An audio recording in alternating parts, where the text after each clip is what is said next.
여러분들도 아마 비슷한 경험을 하고 계시기에 공감하시겠지만 현대인들의 집중력과 인내력이 점차 약화되고 있습니다.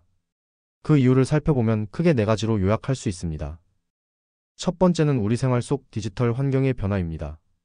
모두의 손에 쥐어진 모바일 디바이스는 끊임없이 쏟아지는 많은 정보를 뇌에 전달하여 신경망을 피로하게 만듭니다. 이는 우리 뇌가 정작 중요한 정보에 집중하기 어렵게 합니다. 몇 개의 디지털 기기로 동시 작업하는 멀티태스킹은 우리를 더 산만하게 만듭니다. 최근 긴 텍스트를 요약해주거나 문제 해결 방안까지 대신 고민해주는 AI의 등장은 우리의 지적 사고까지 아웃소싱을 불러와 집중력뿐 아니라 판단력 감소도 우려되는 상황입니다. 두 번째는 사회 문화적 환경 변화입니다.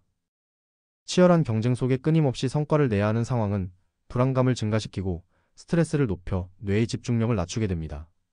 과정보다는 단기 성과를 우선하는 문화는 끈기 있게 과제를 수행하는 능력을 감소시킵니다. 개인주의의 심화로 인한 타인과의 소통 부족은 공감 능력의 퇴화를 불러오며 사회적 고립감으로 인한 전전두피질의 기능 약화는 전전두피질이 담당하는 집중력과 인내력의 약화를 불러옵니다. 세 번째는 불안정한 생활 습관입니다.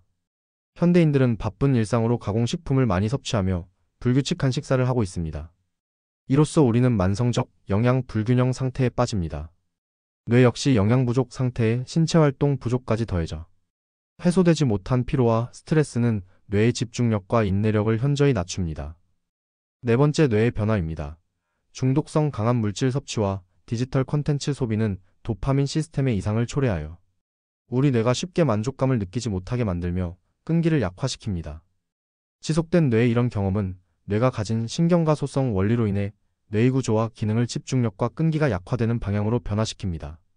집중력과 인내심이 약화되지 않도록 노력했던 고대 스토익들의 몇 가지 훈련법에 대하여 신경과학 관점에서 재해석하여 알아보겠습니다. 우리의 뇌에서 집중력과 인내력을 전전두피질이 담당한다는 것은 최근까지의 연구로 밝혀진 사실입니다.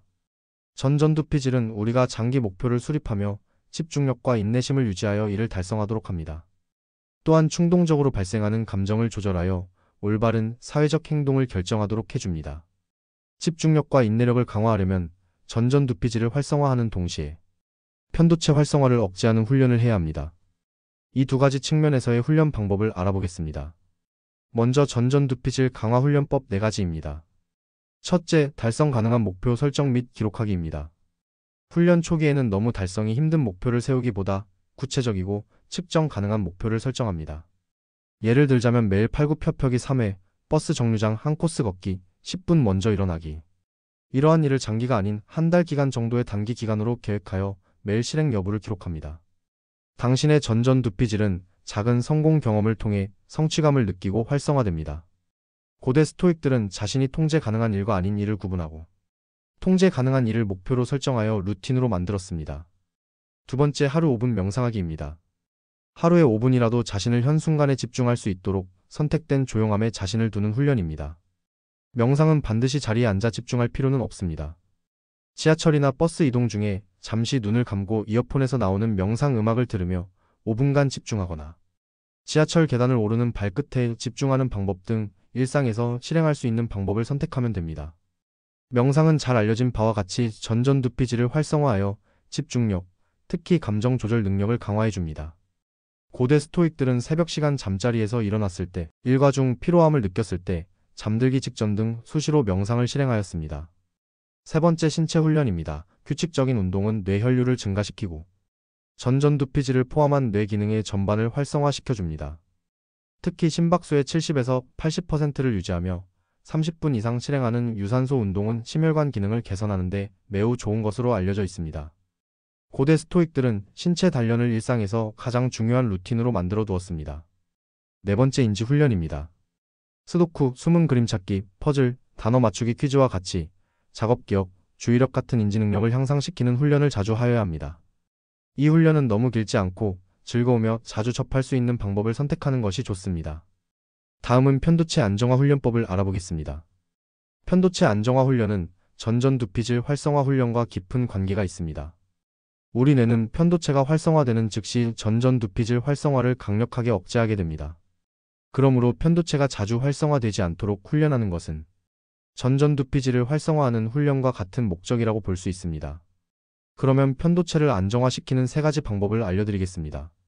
첫 번째, 고대 스토익부터 현 시대의 어반 스토익들까지 즐겨 실행하고 권유하는 감사와 용서의 일기쓰기입니다.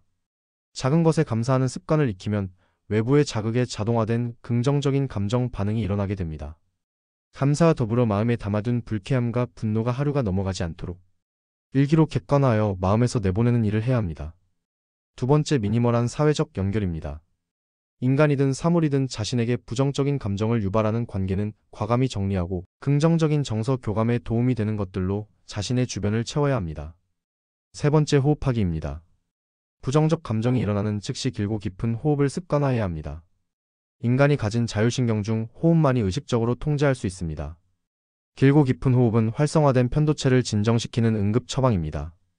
아무리 뛰어난 지능을 가지고 있고 원대한 계획을 세우더라도 인내심과 집중력이 없다면 어떤 성과도 이룰 수 없습니다.